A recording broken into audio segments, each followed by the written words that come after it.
আসসালামু আলাইকুম। ঈদ মোবারক। মেহেন্দিগঞ্জ প্রবাসী কল্যাণ সংগঠন এত বড় একটা সংগঠন এই 2026 ওপেন হয়েছে।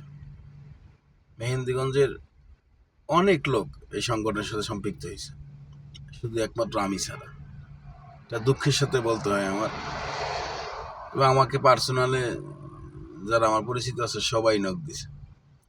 বিশেষ করে আজাদে কালকে ভয়েস দিয়ে কইছে যে ভাই আপনার গেঞ্জির মাপ, আমার গেঞ্জির মাপ জানে, আপনার গেঞ্জির মাপও দিছি, সবাই যাইব, আপনি অবশ্যই যাইবেন, 1 ঘন্টার জন্য আপনি যাইবেন।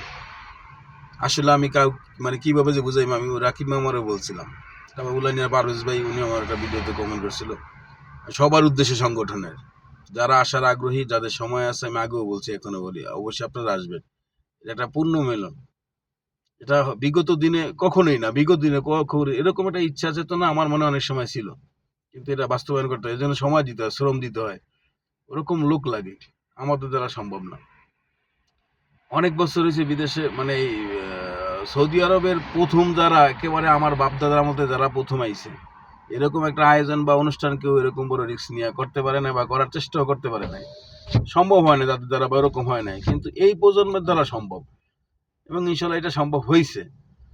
ধন্যবাদ, অসংখ্য অসংখ্য ধন্যবাদ এই উদ্যোক্তারা, যে এইটার যে পরিকল্পনাকারী, বা যারা এটার জন্য এখন শ্রম সময়, আমি দেখতেছি যে পারভেজ ভাই, রাকিব মামায়, ওই ওবি আমাদের এই বাতায়ারের, ও আমারে পার্সোনাল ইয়ে করছিল, বিশেষ করে আরেফিন আজাদ, এখন এই ও আমারে কালকে তো ভয়েস দিয়ে গেছিল, ভাই আপনি 1 ঘন্টার জন্য যদি আসেন তাহলে আসতে হবে।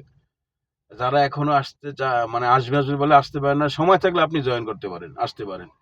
আর আমি বিশেষ করে এই সংগঠনের উদ্দেশ্যে বলি, এত বড় একটা সংগঠন, আমি হয়তো বা থাকতে পারুম না, কিন্তু আসলে কি শুধু আমি না, আমার মতো এরকম অনেক প্রবাসী আমার যাওয়ার প্রচুর ইচ্ছা, শুধু ইচ্ছা না, মানে তাদের সাথে সব কাজের সাথে আমার সাহায্য করার ইচ্ছা। কিন্তু আমি এমন একটা চাকরি এখন বর্তমানে করি, কয়েকজনকে পার্সোনালি বলছি, আমার হাতে কোনো সময় নেই। আমার হাতে কোনো সময় নেই, 12 ঘন্টা 14 ঘন্টা ডিউটি করার পরে আর ইচ্ছা করে না কোথাও 10 মিনিট সময় দিই, যথেষ্ট ক্লান্ত হয়ে যাই, অনেক ক্লান্ত হয়ে যাই। তারপর আজাদে কালকে আমাকে ফোন বয়স, আমি রাত 8টায় শুয়ে গেছি কালকে, এত দুর্বল ছিল আমার শরীর।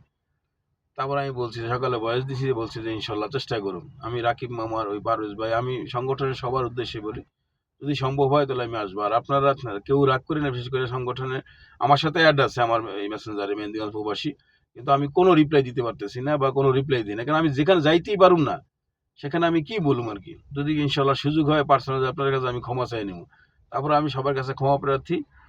আমি চেষ্টা করবো ইনশাল্লাহ, যদি সময় হয় তাহলে আসবো, রাগ করার কিছু নেই।